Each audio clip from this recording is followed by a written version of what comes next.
Our next speaker, since he was elected to the Senate in 2010, has focused on defending our constitutional liberties, promoting fiscal responsibility, and preventing government overreach. He's been here, he was here about a year ago. He's come back tonight, and we welcome him. He's a practicing ophthalmologist in Kentucky, and he said that he can go back there anytime and do it, and he may even want to because of what the craziness that's going on in our government. He's shown himself to be a true leader in very, very uncertain times. It gives me a great deal of pleasure to welcome again to the Charleston meeting, Senator Rand Paul.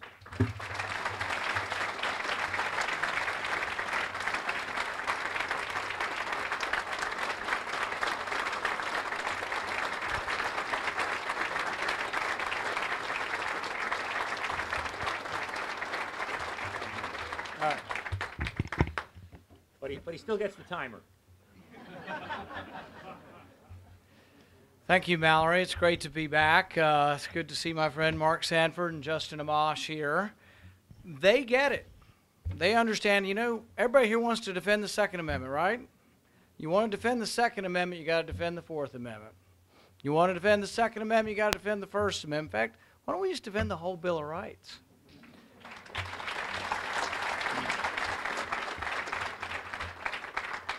I've got good news, though, for you and bad news. Good news is your government's open. Bad news is your government's open. And still borrowing over $1 million every minute. So we had some tough decisions. You heard the government was shut down. It was, oh, my goodness, the government was shut down. Well, actually, that's not exactly true. About 15% of your government was shut down. And just to make sure you knew it, we had to go to the monuments, really, which have no doors, and which have nobody out there at all. There is nobody patrolling the World War II monument, but we barricaded the whole thing. Took a lot of overtime, took 50 government workers, but we successfully barricaded it until the World War II vets showed up. And those resourceful World War II vets were able to cut the bindings, carry the barricades, and deliver them to the president at the White House.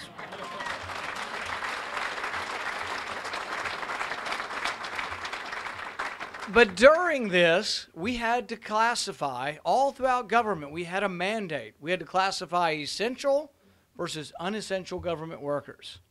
And you know, they say that we could never balance the budget. We could never cut the spending. So we got this list on essential versus unessential. At HUD, 96% were unessential.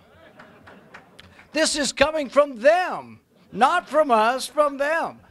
At EPA, 93% unessential. Department of Education, 90% unessential. But they got to a sticking point. They found one guy, they were going down, they must have been really meticulous. And they found one guy named John Beal over at the EPA. Nobody had seen him for a while. He was still on the payroll, though. And they talked to his boss, and they said, have you seen John? He said, I saw him last year a couple times. And they said, well, why doesn't he come in very often? Is he essential or unessential? Well, he tells me he works for the CIA. Really? And he hasn't been to work in 18 months. I'm not making this up. He had not been there in 18 months. He would call in, I think from his backyard, and say, yes, I'm on secret assignment. I'm in Istanbul. He worked there, I think, for 11 years. He made $80,000 a year. He was given bonuses, performance bonuses. How could we ever balance a budget? Maybe we could start with John Beal, okay? He apparently was making it up. He had no connection to the CIA, but he got performance bonuses. I think maybe we need the opposite. I have a bill, and it has a chance of passing. I won't tell you because it's complicated why it might pass, but it's a bill that gives bonuses to workers for actually finding savings. You know, if you have a salesman or a saleswoman that works for you, they get paid more the more they sell. I think we should pay government employees the more they save.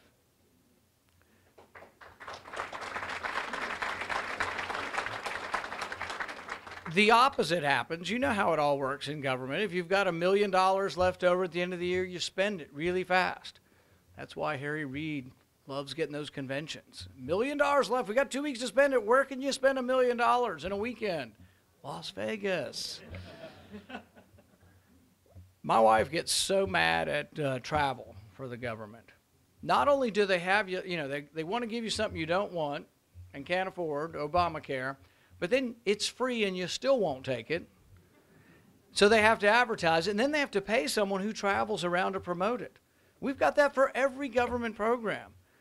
She meets people all the time that are on airplanes traveling somewhere from Washington out to flyover country where I live, but their job is to advertise a free government program they can't get enough people to sign up for. You know something it's free that you can't give away, there has to be a problem.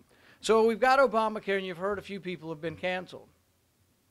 Nancy Pelosi said we could learn about this bill when we got it, we could read it. I'm still learning about it. It's 20,000 pages of regulations. The bill was 2,000 pages, and I didn't realize this until this week. The whole idea of you losing or getting your insurance canceled wasn't in the original Obamacare. It was a regulation written by President Obama 3 months later. So we had a vote. This was before I got up there. The Republicans had a vote to try to cancel that regulation so you couldn't be canceled, to grandfather everybody in. You know what the vote was? Straight party line. Every Democrat voted to keep the rule that cancels your insurance. So this week, have you noticed? Democrats are like going to the White House and saying, Mr. President, what did you do? We're not responsible for this. The president canceled your insurance, but not us, because we're running in the South now, and we got a Republican running against us. So Mary Landrieu, she didn't have anything to do with it. Neither did Mark Pryor. Well, guess what they did? They voted specifically, not just for Obamacare, they voted for the rule that says if your insurance ever changes, you'll be canceled. So think about this. If it ever changes, this isn't a question of some people being canceled. Everyone will eventually be canceled because insurance companies, the policies become more expensive over time. That change causes it to be ineligible for the grandfather rule, and you will be canceled. This is going to happen to the employer policies also. Why? Because you're too stupid to take care of yourselves. The president thinks that you're not smart enough to make any decisions. And really, this is not about health care. It's about freedom of choice. It's about freedom. It's about whether you should have the liberty to buy something. What comes after health care? Somebody might someday say, we're going to ban the big gulp. How would that be? Oh, that's right. They already did that. Sorry.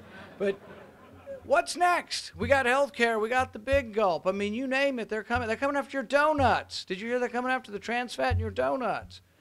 So I mentioned this today, and unfortunately my wife tells me I should count to 10 before I speak sometimes, but I couldn't help. The FDA has banned, unilaterally, some unelected bureaucrat has banned trans fats. And so I said we need to line every one of them up. I want to see how skinny or how fat the FDA agents are that are making the rules on this.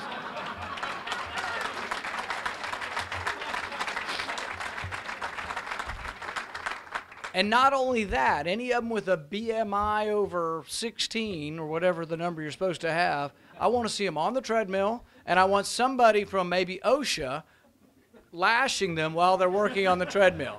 Because if we're going to have a nanny state and everybody's got to eat the right thing and you can't eat a donut, maybe we ought to just enforce it on the government workers first.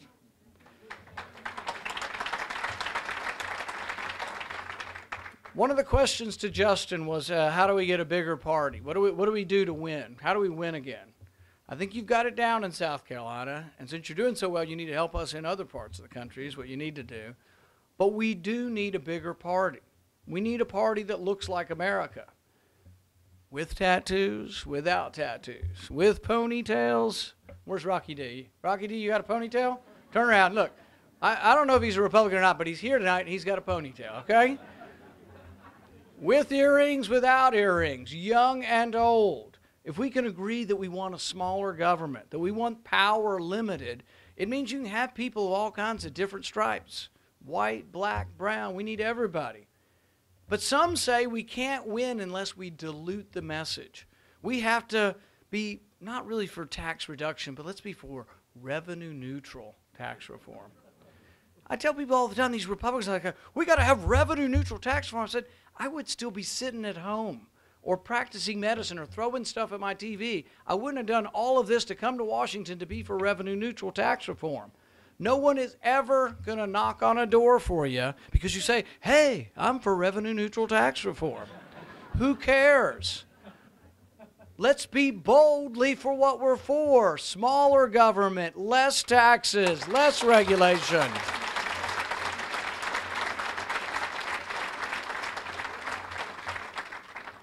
don't have to give up on any of that. We don't have to give up on being for a balanced budget. We don't have to give up on being the party that promotes business, that promotes low taxes for everybody, whether you're rich, middle class, or poor, because that's where the jobs come from. We don't have to dilute any of that. We have to be better at presenting it. But there are some things, though, we can do that would extend our message. But it's not like we're going to make up a new message or we're going to be the Democrats' light. But let's extend the message of the Bill of Rights to everybody. It's something that if you know how to connect with people, should draw people to our party. Think about it. Think about what young people don't have any money. They don't own a business. They don't care about taxes. It's not that they disagree with us. Young people are not going away from us because they disagree with our message, but they're interested in other things. They've all got a cell phone. They all are on Facebook. Actually, Facebook's not even cool enough. Justin, you're going to have to get on Instagram. We're on Instagram. Well, maybe not me personally. Someone's helping me be on Instagram. But the thing is, young people care about their cell phone, they care about being on the internet, and they care about their privacy. It's the Fourth Amendment. You shouldn't say that once you give your records to somebody, you have no expectation of privacy. Think about it. I have to think about it in old-fashioned terms, my Visa bill. I know what the Visa bill is, I get it, but it's none of your damn business what's on my Visa bill. It could tell you whether I smoke, whether I drink, could tell you whether I take medications, tell you what I read, what books I read, what magazines I read. Could tell you whether I see a psychiatrist. Not yet, but I probably will soon. But it's not your business. If you accuse me of a crime, call a judge. A warrant's not that hard to get. Get a warrant. It's what we fought the revolution over. Get a warrant. But if we would be passionate about believing in the Fourth Amendment, the protection of your records, the protection of your privacy, young people will come to us.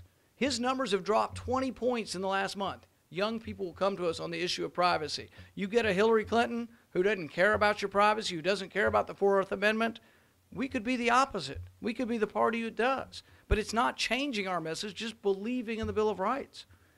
And if we say, well, gosh, we don't win any ethnic group, you'd be right. We don't win the African Americans. We don't win the Jewish Americans. We don't win the Asian Americans. We don't win Latino vote. You name it, we don't win. And how do we get to that vote? I think it's still the Bill of Rights. It's about justice. I'll give you an example, the war on drugs. The war on drugs has disproportionately affected African Americans. And you say, oh, well, they're just smoking more pot or doing more drugs. It's probably not true. All surveys show that blacks and whites use drugs at about the same rate. But 4 out of 5 people in prison are black. And people in this, all throughout have written this off and just said, oh, blacks are committing more crimes, blacks are doing more drugs. It's not true. Blacks make up 10% of the population, and they're 80% of the prison population, and studies show that they're doing drugs at the same time. Why? Why are they in prison and your kids aren't?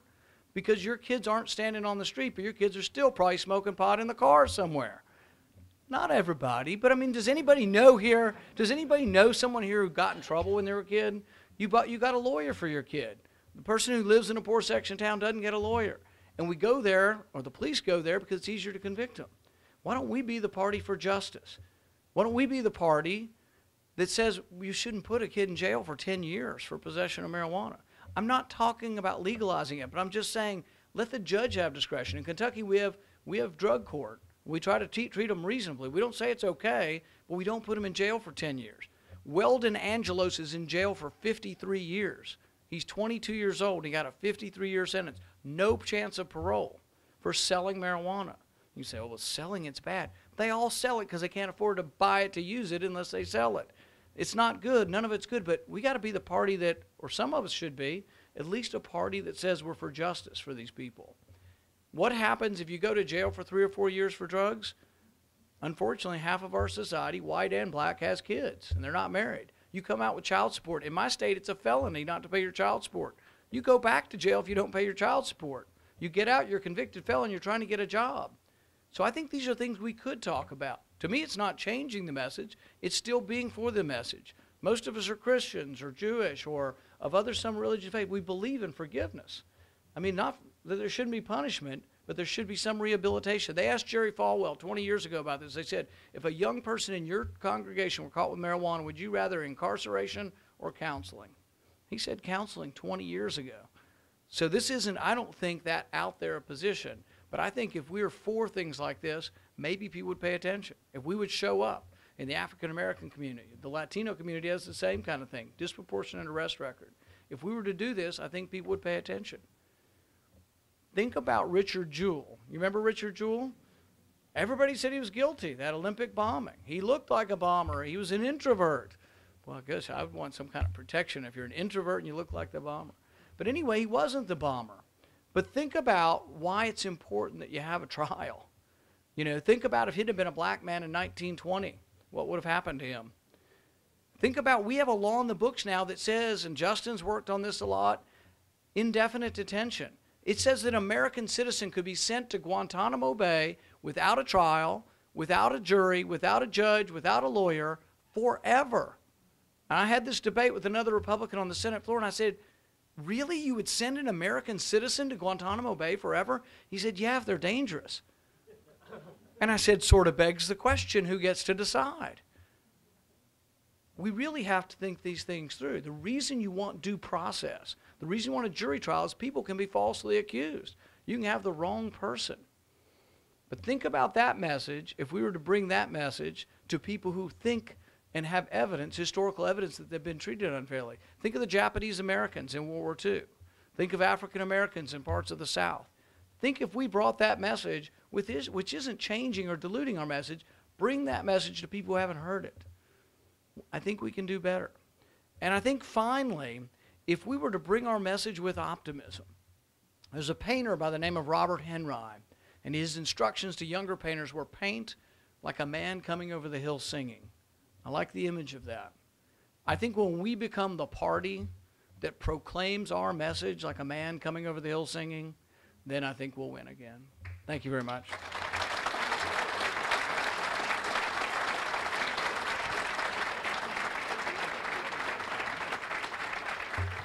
Okay, questions. Let's take the question down there first. Yeah. Senator Paul, I want to thank you for everything that you're doing. I'm 20 years old, and when I walk to college and I say I'm a Republican, everybody laughs at me. But how do you think we can stop Obamacare now? With the, we have a Democrat-controlled Senate, we have a Democrat president. It's failing. Some people believe that we should just let it fail. How do we stop it before it causes too much damage to our nation? If he doesn't do something about the cancellations, they will overwhelmingly lose the election in 2014. I think he's going to change it, and I don't think he's going to bring it to us. My prediction is within 3 or 4 weeks, he's going to change this regulation and just get rid of it so the cancellations stop. Because when this gets to the employer market, which is 4 times bigger than the market we're in now, we're talking about 12 million people being canceled. Think about the people who have cancer and chronic illness and their doctors trying to get it and getting on the website to get it. It's a disaster. If reforms come forward, though, I think Republicans will vote for the reforms, myself included, to try to fix the cancellation problem. How can I be against fixing it? However, I'm not too unhappy about watching them stew a little bit over an awful program. Next question. Hello, Senator. It's good to see you again. Senator, the question that I have relates to your assessment. Do you think that quantitative easing will ever be voluntarily stopped? And how long are you going to stand up for Janet Yellen yeah. doesn't get the chairmanship of the Fed?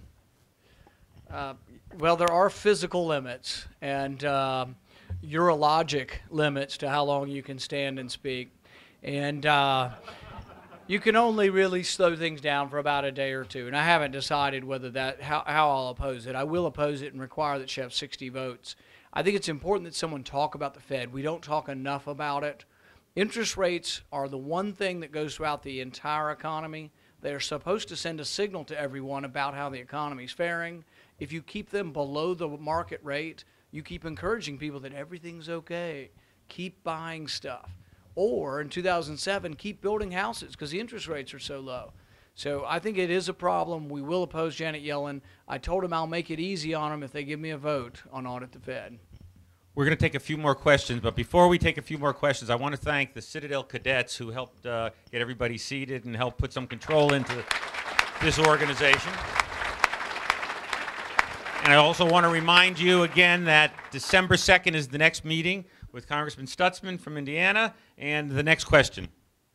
Senator, welcome back to South Carolina. My spies tell me, and I'm not sure if this is true, that you're preparing a major foreign policy address. Can you tell us what the RAND doctrine on the foreign policy front might look like if you're president? I've been accused, on occasion of borrowing things. And I will. I'm going to borrow from the Reagan doctrine tomorrow. I'm going to borrow from the Weinberger doctrine, and there will be a speech tomorrow. I'm not sure it's going to be a major foreign policy address, because some of it will be some of the things I've said before, but I'll be at the Citadel tomorrow, and I think they're streaming it live. But I've become convinced that people, a lot of times in the political world, they start out with something that's a conclusion. They start out and they say, well, to be involved in Syria is in our national interest. Well, that's a conclusion. The debate should be over whether or not being in Syria is in our national interest. And I'm frankly unconvinced. There are 2 million Christians in Syria who are generally protected by Assad, who's an awful man, who's being fought by Islamic rebels who decapitate priests and eat the hearts of their enemy. I'm not sure which side I could be on, but I certainly can't and don't think we should be sending arms to Islamic rebels who are going to be killing Christians. And one quick example of it, about 2 months ago in the ancient village of Malula, they speak Aramaic, the language that Jesus spoke. The Islamic rebels came. Now, our side will say these aren't the ones we're funding, but I don't know how you know which ones you're funding and which ones you're not. They showed up in this village and they said, convert to Islam or die. A young man by the name of Sarkis El-Zakhem stood up and he said, I'm a Christian, and if you must kill me, do it. And those were his last words. I can't send arms to people who are going into Christian villages and killing Christians. Next question. Over there. Gentleman over there.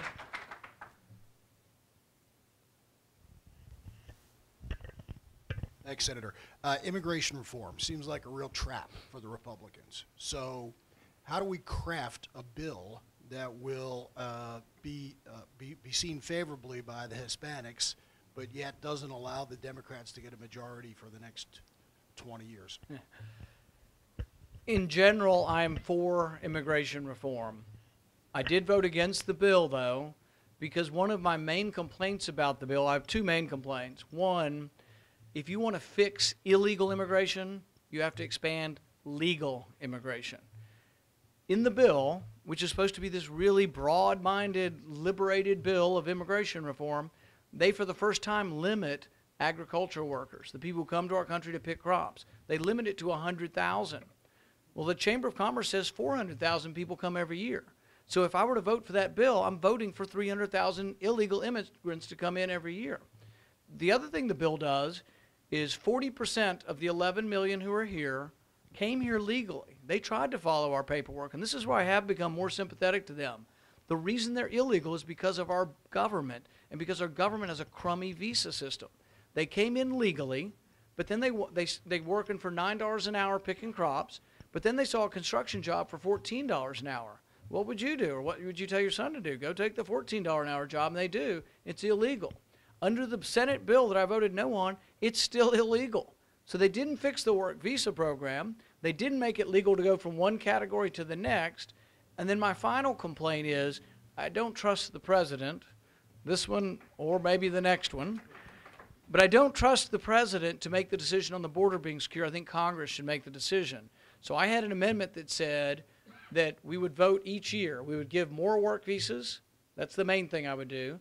And then at the end of the year, you would vote on whether the border's secure. We would vote in Congress. If it's secure, you'd give some more work visas. And we'd expand over 5 or 6 years. We would give work visas to the 11 million.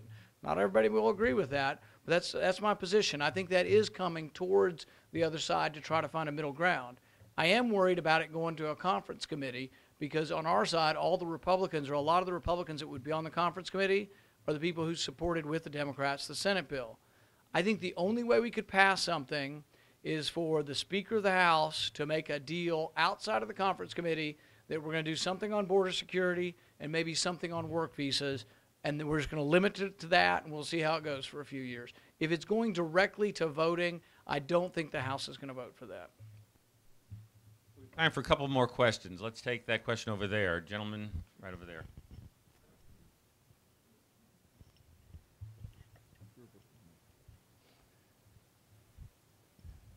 Senator Paul, there are U.S. senators I used to think of as reformist, like campaign financing. And some of them seem in the establishment now criticizing you and a couple other senators. Could you comment about this division in Republican senators, and why are they criticizing you instead of, okay, you got your opinion, they got theirs, why can't they just go about their business instead of making a public issue of it? I don't understand it. I think I'm so likable. How could they say mean things about me? I think the division maybe. My theory about the way news is reported is that when you turn on your evening news, every night there'll be a murder or a shooting. It's really not that common, but we focus on bad news. So we focus on contention in Washington, and we don't focus on some of the good things. Justin talked about working with the other side. I've worked with the other side on several things too. Not on things where I feel like I'm giving up my principles, but on things I strongly, passionately believe, but some people on the left believe that way too. But I think our differences really may not be as great as some make it out to be. And I will say that the one thing, and this is in defense of all Republicans basically, most on the House or the Senate side, I think it's unfair to characterize any Republican in the Senate or in the House as being for Obamacare. So if you're seeing ads saying somebody's for Obamacare, not one Republican voted for funding in the Senate or the House for funding of Obamacare. We did have some disagreement on tactics, but we've lost a couple of elections, so there's growing pains. I was there in 1976 when my dad was a delegate for Reagan, and I can tell you the Reagan-Ford people were at each other's throats, same way in 80 until Reagan wins, and then it becomes more the party of Reagan after that because people came to Reagan. But we've had contention before, and we'll get through this, and sometimes it's good to have a debate. If we don't have a debate, then it just sort of, we don't really figure out the better way to get forward. We're going to have time for just a question or two more. December 2nd is our next meeting. Again, I want to thank you all for coming. This has been a very exciting evening, and I want to particularly thank our Congressman Sanford, for giving up his time to speak. I hope you'll come back and you will speak very soon in one of the upcoming meetings, and I know you will. Thank you, Congressman. Okay, next question. Okay, I'm gonna let my 10-year-old son ask the last question of the evening. Ma'am? What do you think is the worst scandal of the Obama presidency? Boy. The worst scandal of the Obama presidency. I could probably go on for 30 minutes till I got to the punchline on that. I think very briefly, the IRS scandal is where they targeted people who they disagreed with. They disagreed with us for religious reasons or for political reasons. I think that's awful. However, I probably would say the NSA scandal is a bigger deal. And the reason I say that is that your privacy is embodied, the protection of it, in the Fourth Amendment. And we've been going the wrong way in some of our court decisions for quite a while. Same way we did after the Depression with the Interstate Commerce Clause, we went the wrong way. With the Fourth Amendment, we got to where we said, once you give information to somebody else, you have no expectation of privacy. I mean, they can look at all your stuff. It'd be like having your baseball cards, and then everybody gets to come over and look through them and then take what they want. It'd be awful, wouldn't it? So I think that probably, to me, the issue of privacy is one of the biggest issues. Although, now I'm torn. I'm thinking of Benghazi, and I'm still pretty damn mad about Benghazi, too. How can people keep in touch with you? What website? I don't update my Facebook every minute like some people, but every time my staff, someone says, oh, so-and-so, the hater on MSNBC said something nasty about you, my staff says, look, you got more people on your Facebook than they've got watching their channel. So we'd love to have you on our Facebook. We have an official one and an unofficial one, but we'd love to have you on Facebook or get on our Twitter. We're getting ready to we do Instagram. We do things I don't even know what venue we're in anymore. Thanks. We want to thank our 18 organizations that are carrying this live, and we want to thank you all for coming. God bless. We'll see you December 2nd.